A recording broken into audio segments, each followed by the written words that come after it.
இலங்கை போர்க்குற்றம் தொடர்பாக கலப்பு நீதிமன்ற விசாரணை தேவை என்ற ஐநா மனித உரிமைகள் ஆணைய அறிக்கைக்கு தமிழர்கள் மத்தியில் கடும் எதிர்ப்பு எழுந்துள்ளது.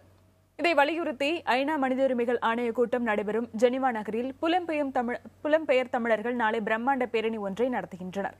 இதுகுறித்த கூடுதல் தகவல்களை சுவிட்சர்லாந்து நாட்டின் ஜெனீவா நகரிலிருந்து நேரடியில் வழங்குகிறார் நமது மூத்த ஆசிரியர் விஸ்வநாத். அவரிடம் பேசலாம். விஸ்வா, இலங்கை போர்க்குற்றம் தொடர்பாக ஐநா மனித உரிமைகள் ஆணைய அறிக்கையானது தமிழர்கள் மத்தியில், குறிப்பாக புலம்பெயர் தமிழர்கள் மத்தியில் எப்படி பார்க்கப்படுது? ஏன்னா அவங்க நாளைக்கு இதற்கு எதிராக ஒரு பேரணி வேற நடத்துறாங்க. இதனுடைய முழுமையான விளக்கம் என்ன?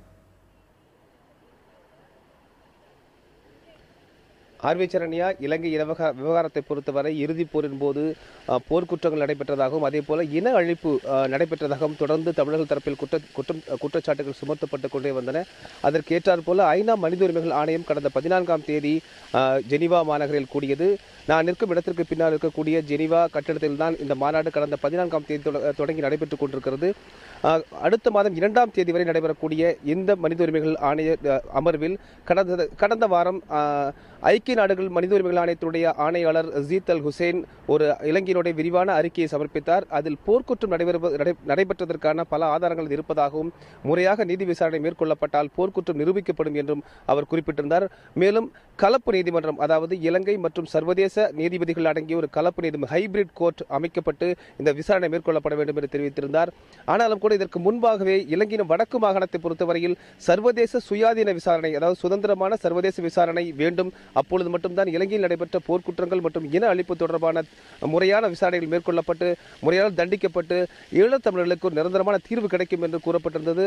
அந்த அடிப்படையில் தமிழ்நாட்டிலும் கூட தமிழ்நாடு முதலமைச்சர் ஜெயலலிதா வடக்கு மாகாண தீர்மானத்தை ஒட்டி ஒரு தமிழ்நாட்டு சட்டமன்ற பேரவையிலும் தீர்மானத்தை நிறைவேற்றியிருந்தார். ஒட்டுமொத்தமாக தமிழுடைய கோரிக்கை என்பது சர்வதேச சுயாதீன விசாரணையும் அதுபோலவே ஈழத்தமிழர் மத்தியில் பொது வாக்கெடுப்பு நடத்தப்பட வேண்டும் என்பதுதான் ஒரு கொள்கை ரீதியான ஒரு உறுதிப்பாட்டோடு அவர்கள் இருக்கிறார்கள். இதற்கிடையில் இந்த கலப்பு நீதிமன்றம் எத்தகைய ஒரு விளைவுகளை ஏற்படுத்தப் போகிறது என்பதை பற்றி தற்பொழுது மிகுந்த கவலையோடு ஈழத்தமிழர்கள் காத்திருப்பதை, குறிப்பாக புலம்பெயர் தமிழர்கள் காத்திருப்பதை காண முடிகிறது. அதன் வெளிப்பாடாக திங்கட்கிழமை இந்த ஜெனீவா இந்த அரங்கில், நான் நின்று கொடுக்கும் இந்த அரங்கில் சுமார் 5000-6000 புலம்பெயர் தமிழர்கள் சுவிட்சர்லாந்து, பிரான்ஸ், ஜெர்மனி உள்ளிட்ட பல்வேறு நாடுகளைச் சேர்ந்த தமிழர்கள் நாளைக்கு கூட இருக்கிறார்கள். கூடி சர்வதேச சுயாதீன விசாரணை வேண்டும் என்று ஐநாவை வலியுறுத்தும் விதமாக நாளை சுவிஸ் நேரப்படி மதியம் 2 மணியிலிருந்து மாலை இரவு 6 மணி வரை இங்கே ஒரு மிகப்பெரிய பேரணியும் அதே போல கருத்து கேட்பு கூட்டங்களும் பேச்சுரைகளும் நிகழ இருக்கின்றன. ஆர்விச்சரண்யா, விஸ்வா, மிகப்பெரிய எதிர்பார்ப்பு மத்தியில் இந்த ஐநா மனித உரிமை கூட்டம் நடைபெற இருக்கு. இந்த நிலையில இனி வரக்கூடிய நாட்களில் நடைபெறக்கூடிய முக்கிய நிகழ்வுகள் என்னென்ன? குறிப்பாக நாளைய தினம் மிக முக்கியமான நாளாக பார்க்கப்படுகிறது. ஒவ்வொரு முறையும் ஐநா மனித உரிமைகள் அமைப்புகள் நடைபெறும் போது தங்களுடைய கோரிக்கையை வலியுறுத்தி இதே ஐநா மன்றத்திற்கு முன்பாக தமிழர்கள் ஒன்று கூடி தங்களது கோரிக்கையை வலியுறுத்துவது வழக்கம். அந்த அடிப்படையிலே தற்பொழுது சர்வதேச சுயாதீன விசாரணை கோரி நாளை இங்கே கூட இருக்கிறார்கள். மேலும் தங்களது கோரிக்கையை வலு சேர்க்கும் விதமாக தாங்கள் ஒற்றுமையாக இருப்பதாகவும் இதை ஐநா மன்றம் சர்வதேச சமூகம் தெரிந்து கொள்ள வேண்டும் என்பதற்காக நாளை ஒரு பெரிய ஏற்பாடாக இதை செய்திருக்கிறார்கள்.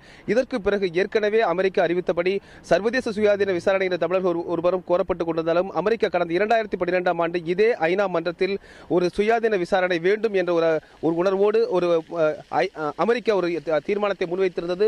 அந்த தீர்மானத்திற்கு பிறகு 2015ஆம் ஆண்டு செப்டம்பர் மாதம் நடக்கக்கூடிய இந்த அரங்கத்தில் அந்த தீர்மானத்துக்கு எதிராக கிட்டத்தட்ட இலங்கைக்கு ஆதரவாக ஒரு தீர்மானத்தை நிறைவேற்றப் போவதாகவும் உள்நாட்டு விசாரணையை போதுமானது என்ற ஒரு அடிப்படையில் அமெரிக்கா ஒரு முடிவை எடுத்திருப்பதாக அறிவித்திருந்தது.